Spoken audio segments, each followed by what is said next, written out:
Shalom, salam sejahtera untuk kita sekalian. Perkenalkan, nama saya Eng Indriana Narindo. Saat ini saya duduk di program studi S1 Teologi semester 2. Saat ini saya akan menjelaskan mengenai seni memahami hermeneutik romantik Schleiermacher. Yang pertama kita akan mengetahui siapakah itu Schleiermacher. Schleiermacher adalah seorang teolog Protestan modern yang hidup di zaman romantik.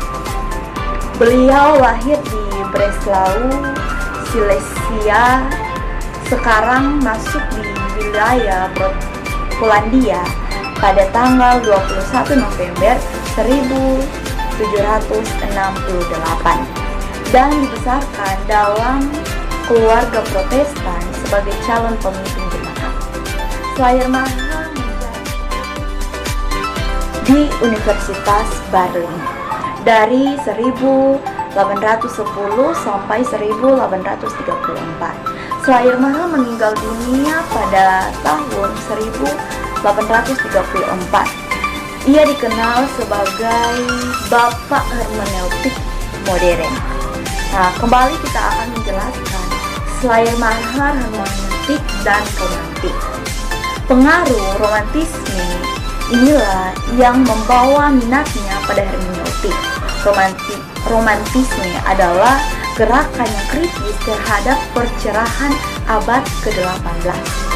Para pemikiran melihat kemajuan peradaban kapitalis industri Eropa itu sebagai bahaya dan kemerosotan bagi manusia.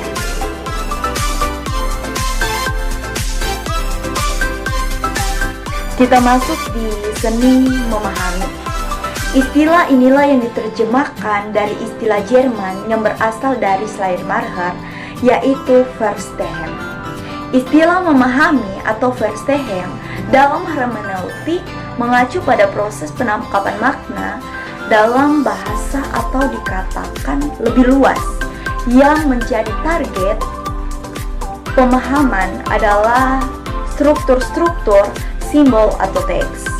Dalam keseharian yang utama adalah pemahaman hermeneutik yang dibutuhkan bila terjadi kesalahpahaman. Hermeneutik Schleiermacher bertolak bukan dari pemahaman, melainkan sebaliknya, yaitu dari kesalahpahaman. Mengapa disebut sebagai seni? Karena dua hal. Yang pertama, karena bertolak dari situasi tanpa pemahaman bersama atau bahkan kesalahpahaman umum, sehingga pemahaman memerlukan upaya canggih dan tidak dapat secara spontan saja. Dan yang kedua, karena praktek untuk mengatasi kesalahpahaman untuk itu dilakukan menurut kaidah-kaidah tertentu. Nah, yang selanjutnya, hermeneutik universal. Schleiermacher meyakini adanya hakikat yang sama dan menyatukan berbagai hermeneutik tersebut. Untuk memahami makna mereka, kita perlu menghubungkannya dengan gramatik. Hubungan antara makna dan gramatik ini berlaku untuk semua jenis teks. Jika hubungan itu dapat dijelaskan, kita akan mendapatkan basis untuk segala hermeneutik khusus. Jadi hal itulah yang diupayakan oleh Schleiermacher, maka dia dapat disebut sebagai Bapak Hermeneutik modern.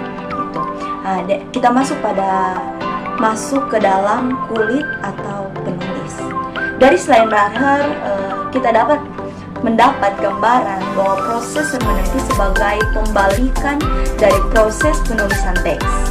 Nah, sementara penulis bergerak dari pemikiran ke ungkapannya dalam susunan kalimat-kalimat, pembaca bergerak. Sebaliknya dari susunan kalimat-kalimat itu, dia memasuki dua mental, yaitu pemikiran penulisnya. Schleiermacher berpendapat bahwa adalah menghadirkan Jadi kita sebagai pembaca seolah-olah mengalami kembali pengalaman penulis teks.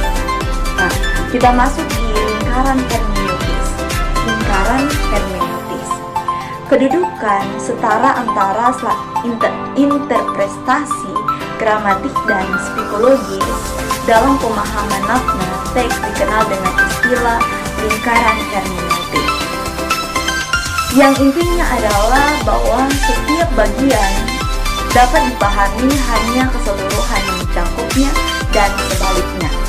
Nah, di dalam praktik pemahaman makna, kita tidak bisa mulai dari satu titik tolak belakang, entah bagian atau keseluruhan, melainkan bagian-bagian dan keseluruhan.